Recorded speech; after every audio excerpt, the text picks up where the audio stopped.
Iranian security officials helped Palestinian militant group Hamas plot the attack on Israel over several weeks. Senior members of Hamas and Hezbollah, another Iran-backed militant group, said officers of Iran's Islamic Revolutionary Guard Corps had worked with Hamas since August to devise the Saturday attack on Israel by land, air, and sea. U.S. officials say they have not seen evidence of Tehran's involvement. There's a long relationship between Iran and Hamas. In fact, Hamas wouldn't be around in the way that it is without the support that it's received from Iran over the years. In this specific instance, we have not yet seen evidence that Iran directed or was behind this particular attack, but there's certainly a long relationship. On Sunday, airstrikes pounded Gaza for a second day after Israel declared war on Hamas. Israel said it targeted compounds linked to the Palestinian militants. But Palestinians said the strikes killed hundreds of people. The Israeli military battled Hamas fighters in southern Israel, stepped up security in towns and cities near the border with Gaza, and used its Iron Dome defense system to repel Hamas rockets. The army said hundreds of Israelis have also been killed, and said Hamas took dozens of people hostage. The militants' swift assault took many people off guard. Everyone in Israel is asking themselves how it's possible they could penetrate Israel so widely without any real response. This isn't even a real military. This is a terrorist organization. Though Israel and Hamas have been entangled in a decades-long conflict in Gaza, here's why this attack is different, and what it could mean for Israelis and Palestinians. This has never happened. Israel has fought many wars against its Arab neighbors, but it has never experienced anything like this, where Palestinians have actually come into Israel proper and committed such widespread attacks. Hamas says it is dedicated to building an independent Palestinian state. The group controls the Gaza Strip, a densely populated Palestinian enclave that, for years, has been under Israeli blockade. It's very difficult to imagine how it's possible that the border between Israel and Gaza could have been so porous that hundreds of people could swarm in from Gaza, go back into Gaza, and then come back into Israel again. And how they could just enter these military bases, at least 4 or 5 different military bases and police stations around the Gaza border area.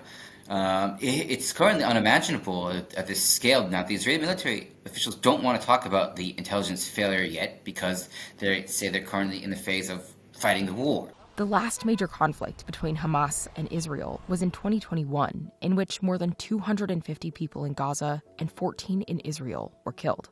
The attacks only stopped after 11 days, when Egypt brokered a ceasefire. What is most interesting is that in recent months, I would say that Israel has actually described Hamas as being somewhat more reasonable and more of a partner than some other elements within Palestinian society. And so it seems that whatever message they were sending to the Israelis, it was very clearly deception. There is massive mobilization now on the Gaza border. We saw tanks and divisions being brought down south, but we don't know what for yet. We don't know if there will be ground invasion or not. Saturday's attack holds deep significance for Israel, as the country has just marked 50 years after the Yom Kippur War. It was October 6th, which is an attack that was launched against Israel by Syria, Egypt, and several other Arab countries, and in which Israel was completely unprepared, had a very similar experience. They were caught off guard. It isn't exactly clear how the political divisions actually manifested yesterday. That is not clear. But what is clear is that there's a feeling across all of Israel that did play played a major role, especially in terms of Israel being perceived as weak by its enemies. And that is something actually that the Israeli intelligence and Israeli military has been warning about for several months now, that the internal instability inside of Israel, the internal infighting, has been given a perception of weakness would be an opportunity for them to strike Israel.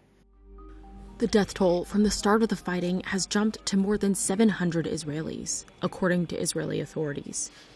The Palestinian Health Ministry says over 400 Palestinians have been killed.